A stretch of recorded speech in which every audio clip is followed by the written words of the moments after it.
guys, Door Killing Anime coming at you with another arc review video, and this week is going to be Magi, the first arc of Magi, the dungeon arc, Magi, the Labyrinth of Magic. And I'll tell you one thing, when I first read this series and I read through this first arc, man, I just instantly got hooked onto this shit. Like, first I was not willing to go into the series because it was overhyped like any other series, and I haven't been reading it, but I recently have been reading it. I'm all the way up to the third arc, where it revolves Morgiana's backstory and you know, like the kicking girl. But and now it's just wow. So first arc review, Magi, let's go.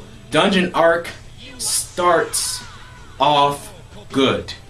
Just to give you some backstory for you guys who don't know about Magi the Labyrinth, it is illustrated and it is written by Shinobi Otaka, and also it is published under Shogakukan in Japan, and the English publisher is Viz Media. So if you're a fan of Viz Media, go check this out. It has currently 184 chapters. It is a weekly shonen Sunday manga, and it comes out once a month, like Attack on Titan. Okay, and the anime is very good. The anime has 25 episodes so far. The first season just got out the way and is very successful. Even 2 weeks ago, the top-selling manga of the first half of 2013, Magi, the Labyrinth of Magic, placed second out of the top 10. It beat Hunter x Hunter, it beat Naruto, Attack on Titan, it beat Kuroko no Basket, it beat so many good series.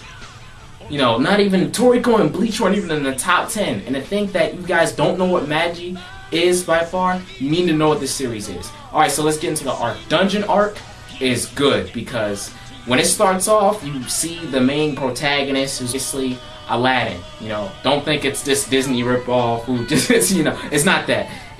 Well, he kind of is, but he's not much like Aladdin, the Disney version, okay? Aladdin comes in, and he's introduced as this naive boy who is just wandering around, and he's very friendly. And when I say naive, he doesn't know much things about the world. He just is very instinctive. You know, he likes girls, and he's like, oh, cool. He likes girls, and he likes food, and he's traveling around looking for friends. The first 2 or 3 chapters aren't as relevant to the story, but it's just introducing Aladdin. Now the main story is when Aladdin is traveling and he is with this cocky, big old, giant, fat motherfucker, and there's his children there, and then there's this horse backer, you know, the guy who's driving the horse at the time, and his name's Alibaba. And this is where the story picks up. He meets Alibaba, they end up in a city, and Alibaba confers with Aladdin at the time, how he, you know, they just get towards a meeting, and he tells them about what a dungeon is, and we get introspection about the world, exactly what type of setting it is. And the setting of Magi, the Labyrinth of Magic, is much more of an old world. If you think of world history, you would think of the Mayans, or you would think of the hippocampus people, or you think of just anything that is old or in Middle Eastern aspect. You see Aladdin with the turban, with the baggy pants, and Alibaba. You see these names too. So basically, Alibaba just hips Aladdin to what he wants to do, going in the dungeons, going after riches, treasures, and Aladdin, being the knave boy that he is, he wants to go with him. He's thinking, oh, this will be an adventure, it's his friend. They go in, and they travel, and they get into a lot of situations.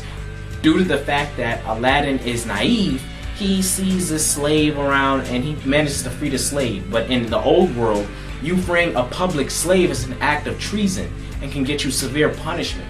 So when it comes to that, we are introduced to this new character called Jamil, and he's the ruler of the town that Alibaba and Aladdin are in. And this happens to be where the first dungeons are places where, in the Magi universe, where a lot of these are popped up. They magically pop up out of nowhere, and they're said to be riches and treasures beyond your imagination inside of one of these dungeons. So Alibaba wants to be the one to go into these dungeons, but the thing that's been holding him back is the fact that he's been choking every time he's come close to it, or he hasn't been strong enough to do it by himself. But when he says Aladdin's strength, inside of the series, he does it and he wants to align himself with Aladdin to do it. I like it a lot because you get to see how Alibaba is dependent on others, yet he's prideful. You know, when it comes down to it, he wants to do the right thing in the end, where he saved a little girl from getting eaten by a plant monster. He has characteristics that are imperfect, but he has characteristics that are so likable and perfect. That's why I like Alibaba the best out of this series. I say that for you. And in the dungeon arc, you just feel good about Alibaba, man. You like him a lot. And Aladdin, he's much more kid playful, but he gets serious moments. So now that, fast forward later, you have Aladdin and Alibaba inside of the dungeon, this is where the meat of the story comes, because now they're in here and now they get to follow what they're after, follow their dream. As soon as it progresses, there was this one moment inside of the manga that was important for Aladdin, for me, looking at Aladdin's character.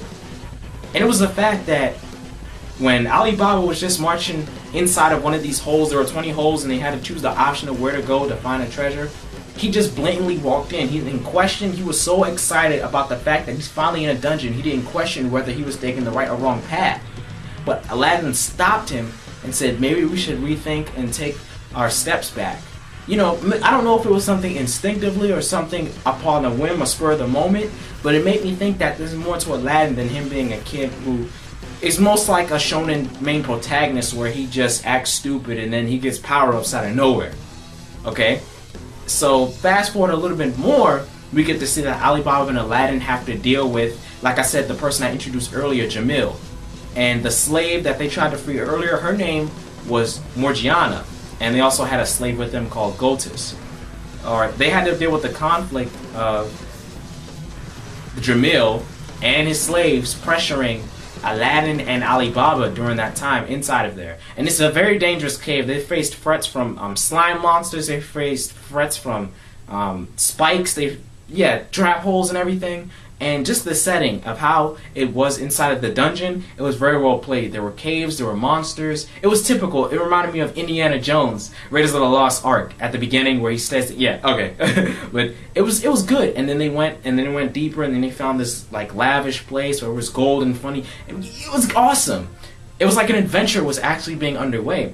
And the conflict with Alibaba and Aladdin versus Jamil and his subordinates at the time, it was important because we got to see why Jamil was our antagonist at the time, because he was told this vision by a very old man who was raising him when he was young, that he would be king.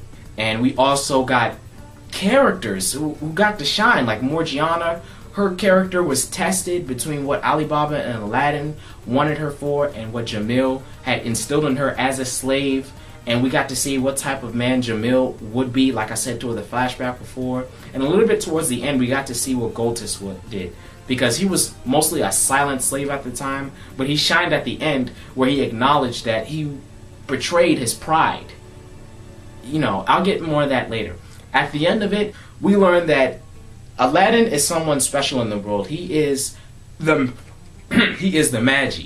And the Magi, for you guys who don't know, is someone who is supposed to be destined ruler or destined king who will bring everyone together in the present world.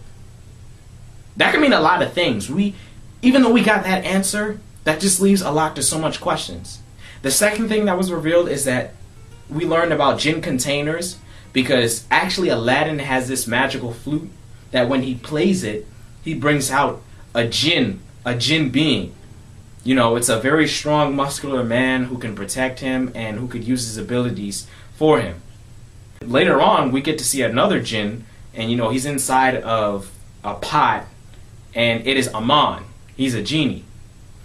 At the end, Aman, it's pretty much on a cliffhanger, and we can pretty much assume that Aman will be aligned with Alibaba and Aladdin later on, because it's in one panel, but he teleports himself and he shapes himself inside of Alibaba's knife.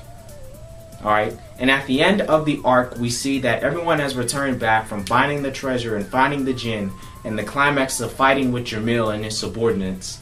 And Alibaba has gotten his treasure, and the dungeon has disappeared.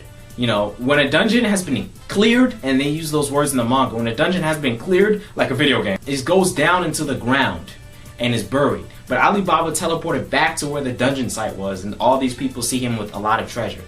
And then Aladdin, he is nowhere to be seen. Alright, he just teleported to another place, we don't know where he is. Morgiana, she's teleported towards the outskirts of the city, you know. And Jamil and Goltis, it's on a cliffhanger because they don't escape from the dungeon. Alright, I couldn't tell you all the details of what happened in the arc because this is the review. Alright, one of the things I want to look more primarily upon the arc review is that the character development inside of that arc alone was great. And when I mean character development, it's initial character development. We're introduced to the characters, then we know more about the characters, and when they're tested in different situations. The one who had most character development in this arc, I said, was Alibaba. Why? Because he came from being introduced to not wanting to fulfill his goals alone, to fulfilling his goals with an ally, but then changing and not using Aladdin, or not Aladdin just being someone he could use to succeed in the dungeon, but for actually caring about Aladdin and feeling for Aladdin and doing things and contending against a chief in Jamil, because Jamil has high status inside of the city where the dungeon is. And Alibaba wouldn't be the type of person to go against someone with high status until then. Alright?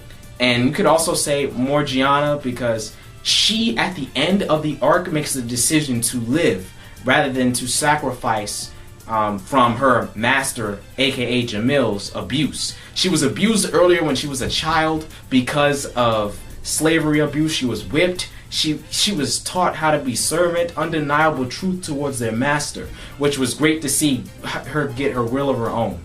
Aladdin, not so much development, but much more characteristic. Like I said before, he was made out to be this guy who wasn't just a typical main protagonist, but he had smarts, he had abilities, he had instinct, and also we know that he's destined for something. He's Magi. Some of the questions that we have about his powers, how he can flip his hair like Nicki Minaj in a Venus flytrap, you know, it's just great that we get to figure that out. And the last person I'd have to say is Jamil, because Jamil, this isn't the last time we're gonna see him, okay? He's gonna come back. You know, just to think that some man from the past told him he was destined to be king, where it didn't happen at the time, and he believed it when the Magi came out. This isn't the last time you go see him, trust me. I'm only keeping things down to this arc right now. Also, the story elements, the foreshadowing in Aladdin, and Aladdin's ability to do more inside of this series. Like I said before, I'm in the Morgiana arc. That's like the third arc of the series, so I know some of these things that are hitting, but how Aladdin's gonna turn out, and also about you're more curious to see how Alibaba is going to take his riches, because like I said before, he escaped, he cleared the dungeon and escaped with riches. So now he's gonna accomplish his goals now of becoming rich, of getting fair, getting consistent money. Now, why is he deeper in his goals? Okay, this is the thing interesting about Alibaba also. We have a flashback from, you know, the story during the dungeon arc about Alibaba's origins, where he fights Jamil. And this fight between Jamil and Alibaba is important because, one, it's the sudden change between Alibaba having this fear to being a champion. And when I say that, I mean that he fights Jamil and he doesn't have a fear of fighting against someone with higher status. And in this battle, he proves psychologically that he is more prepared, he has more strength, and that plebeians, those are like peasants back in the day, aren't just susceptible to those of higher royalty. And that hits home with the reader. You know, you want to feel that you're epic. You want to feel that people who think they're higher up than you aren't that higher up than you. You want to take them down a notch, which was epic. I like that. So think about it. Damn, Magi has so much elements. It started off very well. This arc deserves a 9.5 out of 10. A 9.5 out of 10. I'm so serious. You just think top-notch character, initial character development, a lot of questions to be asked, especially since this is the beginning. You should have a lot of questions. You should answer very few answers and leave doors for a lot of questions, so you'll be more pulled into the series. They introduce much more characters that are going down the line and who will be more important. The last thing I got to address is the fact that Morgiana, she's gonna be important more. You can tell because she's told to be a part of this tribe that's the death of darkness. You know, this darkness tribe who's very physically strong, and you can see Morgiana's physical strength inside of this arc. Her kicks lay more like she's like a female Sanji, okay? She's like let me get that knee. Okay, there we go. But she goes in, bro. Just and also she fares up against Aladdin for a little bit. And it's good. There are many important things that I didn't tell you about this dungeon arc. When I reference Alibaba's past, when I reference Jamil, when I reference Aladdin, when I referenced Aman, the new Jinn, you need to go read it if you haven't read Magi. And for you guys who read Magi, then you know how important this is. Alright, it's been Dual Killing Anime. Like or dislike this video. You've had all the quality content with none of the filler, and if you don't know what that is, then you need to watch more anime. Peace, you guys.